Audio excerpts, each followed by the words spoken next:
Hey everybody, Rick from Rick's RC and more here.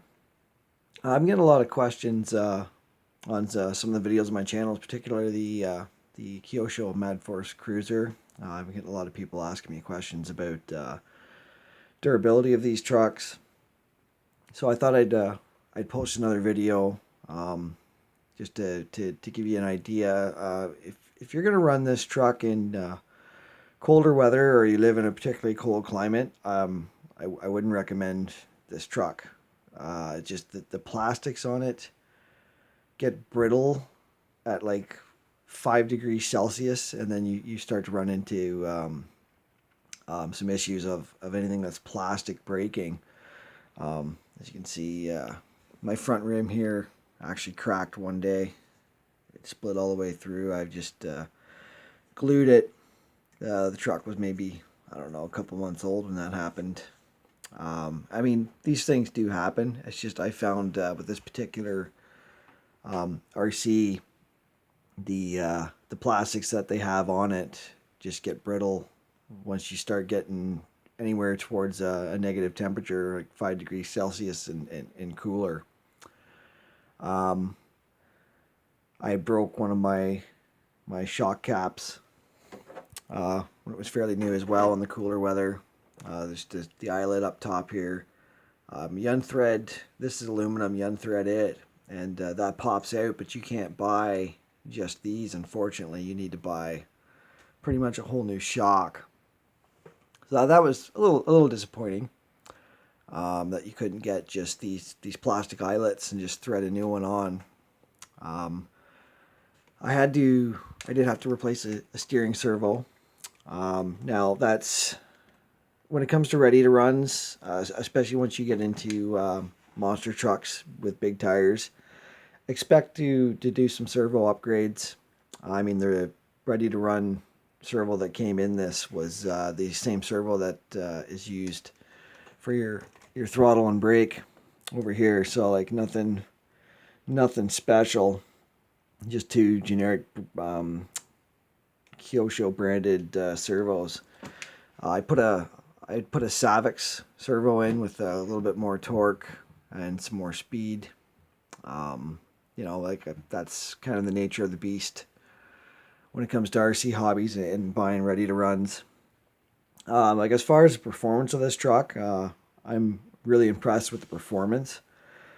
The 3-speed, it's a 4.1 cc motor in these, whereas if you get a Savage 1/8, you're looking at a 4.6 with a 2-speed, and this is, I would say, a little bit faster than a Savage.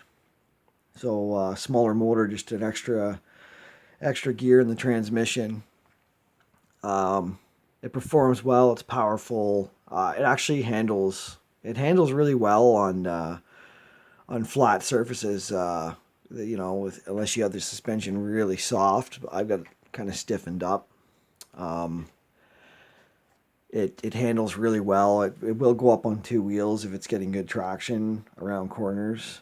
Now getting into really rough terrain, like it still performs. It's kind of bouncy because there's not a whole lot of travel on the suspension on these, as you can see there. Like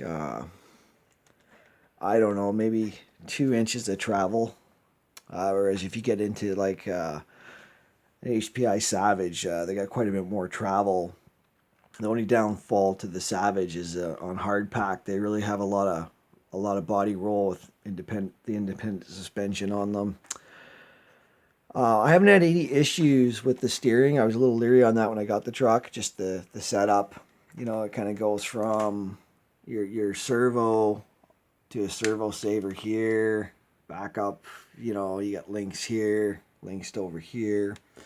I haven't had any issues with that. I haven't bent anything. I haven't broke anything. So yeah, like other than the plastics getting brittle in cooler temperatures, I'd say there seems to be a pretty durable truck. You know, and like I've bashed it pretty hard. You can see by the body here, it's definitely taken some beatings. Just if you plan on getting a nitro and you're thinking about running it in cooler temperatures or even in the winter, just you have to be very cautious with this particular truck. I wouldn't recommend it. My brother and my friend have Savages that they run in the winter, and they don't seem to have any issues with plastics snapping at all, and they're pretty hard on them. So overall, I'd say like this is definitely they're a good truck, providing you're not planning on running them in cooler temperatures. Durability, like I said, is good. It always runs good. Just with your plastics, you're going to wind up cracking rims like I did, or perhaps in a tumble start snapping your shock caps off. I actually took the tires apart. These are actual beadlock rims, and the foams that are in these tires aren't your conventional tire foam, where it's a one piece round piece of foam. These are actually like foam strips that are just rolled up and touch.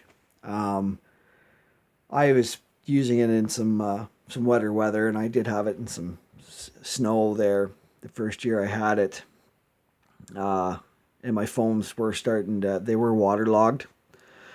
With the beadlock rims, it's actually a plus side. You don't have to worry about degluing them. You can actually take them apart, let your foams dry out, and then put it all back together. If you are going to run these in water, somewhere along your molding of your tires here, I think that might be, you can't see in the camera, there's actually holes, little round holes right in the rubber, probably from when it was molded. And you usually have vent holes on the inside of the rims as well. Maybe tape those up from the inside or something if you do plan on running it in wet conditions, just to save your foams. Tire foams I don't imagine be too expensive to buy anyway, but I'm just giving everybody a heads up that what to expect if you do take one of these rims apart, take your tires off. And I pretty much got this guy ready to be put away for the winter. Starting to get cooler temperatures up here, so just a little helpful hint if you're new to nitro and you are going to store them for a while, WD-40, pop your air cleaner off, spray some down the carb, connect your batteries and just open and close the carb a few times, let it get down in there, take out your glow plug, fill your cylinder with WD-40, rotate the motor, and maybe fill it up again. WD-40 is nitro attracts moisture, and WD-40 actually eliminates moisture. That's what the WD stands for, and WD-40 is water displacement. So that'll help keep your engine from getting any rust in there. It'll also clean out the nitro that's in there, and just kind of stop it from gumming up, because nitro is also very sticky, especially if it's been sitting for a while. You can gum your motor up, gum your carburetor up, and then come springtime, you got to take everything apart and give it a good clean out just to get it running.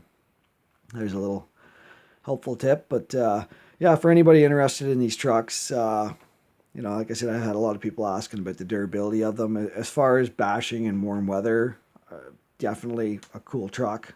Performance, as far as I'm concerned, awesome. Just if you plan on running them in cold weather, just expect to be replacing some plastic parts. I hope this video was helpful. Looking forward to springtime when I get some more bashing in with this guy. Maybe, I don't think I have any running videos of this particular truck. I'll have to maybe this coming summer get some running videos of it. Okay, so thanks for watching. Hope this helped you out. Have a good evening.